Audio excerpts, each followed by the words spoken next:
time to figure out your mailing and shipping center and all the logistics of how to ship it and when to ship it and how much is it going to cost you, that's why we brought an expert to you. Mark Taylor is RedRoller.com's Chief Logistics Officer. He's got over 30 years of experience in the industry, and he's also authored the only 2 books on the subject. So he's going to here to share some of his expertise with us on actually the appropriate way to actually package your box or whatever. How to ship a box. That's simple. How to ship a box. All right. So we're going to ship this scale. Yep. All right. So the first thing you got to do is decide, what am I going to ship this in? So you look for a box, and that box would be too big for it because you pay by the dimensions as well as the weight. So you want to choose a box that has about 3 inches all around it of space. Okay. So what about like a flat rate box? That box would probably be good for size, but this box is $8.95. This isn't that heavy. I know that we could do it cheaper if we use a regular brown box. Okay, because this one, in a flat rate, you can actually put more weight in there, so that's going to cost you a little bit more. You can put as much as you want in there and ship it for a flat $8.95, which is a great deal if you have something like 10 pounds or heavier. Mm-hmm. Okay, so we actually are going to use a box more like this size. That box is perfect. That we already had in our shipping center because somebody shipped me the scale in it. Yeah, exactly. Or whatever. Okay, so I can't just throw that thing in there. Nope, we need to protect it so that it doesn't get broken. So I'm going to use a little bubble wrap here. Now, to be cost conscious, are you going to, kind of monitor what your employees or yourself are using as far as packing materials go? I mean, you want to make sure it's safe, but you don't want to put a whole bunch of stuff in there. No, because the heavier it is, the more it's going to cost. And we saw earlier how 1 ounce can cost you 60% more, so we want to do it just right. Okay. And so bubble wrap is light. So bubble wrap is good. You want about 3 inches of padding around it. Okay. I think I have one of those little bags that I saw someplace. Now, I didn't buy these, but I got them that somebody else shipped to me, so that's like perfect there. Stick that in there, and then put another bag on top. And the thing that you want to do is just make sure that it's filled up so that you shake it, nothing moves, because if you watch how they take them off of the trucks and what they do, you definitely want to make sure that it's wrapped well. Now, where does the 3-inch rule come into play all the way around, just so that you can get the sufficient amount of padding? Yeah. Okay. 3 inches is the sufficient amount of padding, and 3 inches is also the size of the tape that you're going to want to use on your tape dispenser, and you're going to want to tape it 3 times. But before I tape it, what I want to do is I want to weigh it. Remember how we talked about the 1 ounce? Yes, an ounce Let's see how close we are. Right. So it could cost nearly double based on. So look at that. Now that was just an accident, right? So it's 0.7. Yeah, it's just a hair over. That's going to be a 60% difference. So let's reevaluate our packing here. Maybe we don't really need that one. Ooh, it's still over. A tenth of a difference. So our goal here is we want to get it down to about half of a pound, I guess, and that way. Yeah, we'll use that and that because this is lighter. And again, we don't want to sacrifice it so that it's not safe, but I mean, if we're going to save 60%, and I'm cheap. Well, 60% for a tenth of an ounce or whatever, you could definitely save. So we've taken out some of our material and some of the things. We can't necessarily make the scale any lighter, but we can definitely make that packing material lighter and save ourselves, what you said, 60% or so. Right. Okay.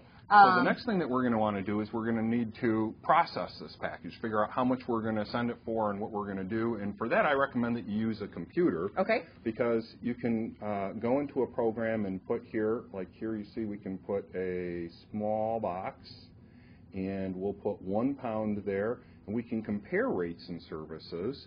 And when you compare rates and services is where you're going to save most of your money. 9 out of 10 boxes that a small business sends, they're paying too much money for. Because they don't compare rates and services. In this case, you can see you have 9 delivery options ranging in price from $2.31 to $41. Big difference.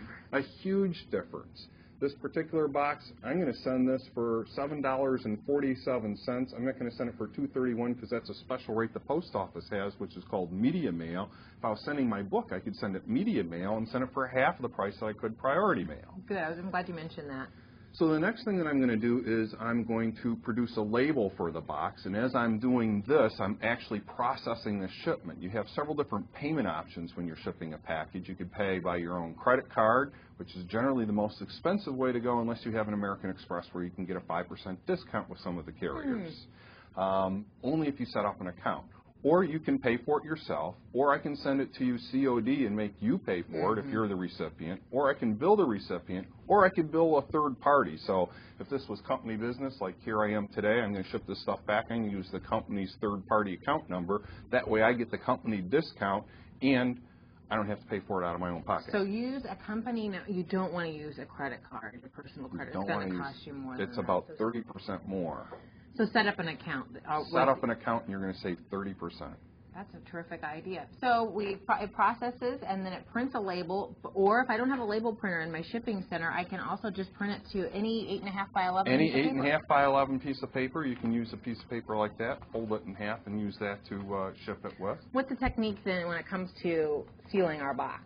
Well, the thing that I always like to do is produce two labels. So I stick one label inside of the box in case for some reason this gets lost or the label comes off. So I got that as a protection because they will look in the box.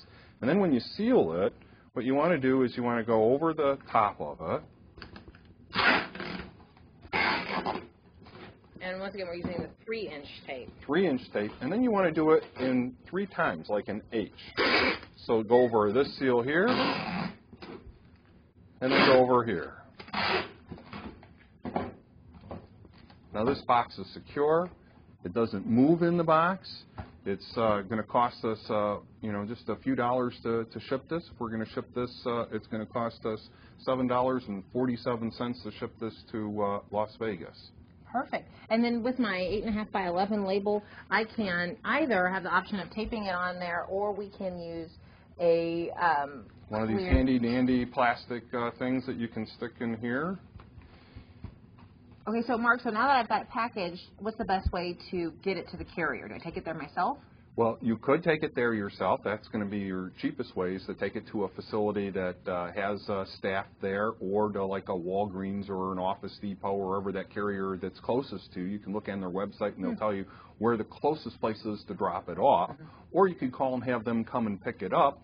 If you call and have them come and pick it up and you're not a frequent shipper, you're going to pay $4 or $5 for that box. If you have a daily account with them where the driver comes by every single day, then you're not going to pay extra, but you pay for that weekly service.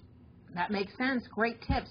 So you definitely, I like the 3s. So you want to choose the right size box first of all. So you don't want to be doing that. You want to make sure that you choose the right service. So like we chose not to do a flat rate. We're going to do a different per service provider.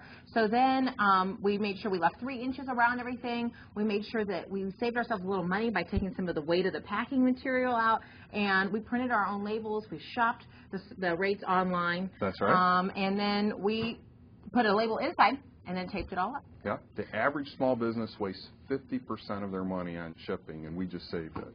So in addition to packaging, you want to make sure you create that account also so that you can save some money versus using that small business or personal credit card when it comes to your shipping costs. Mark, great information. Thanks for being here with us. And keep in mind, Mark is the only author of 2 books on the subject. You can get more information and all the things we talked about and more through his books, but also through his blogs and articles right here on SBTV.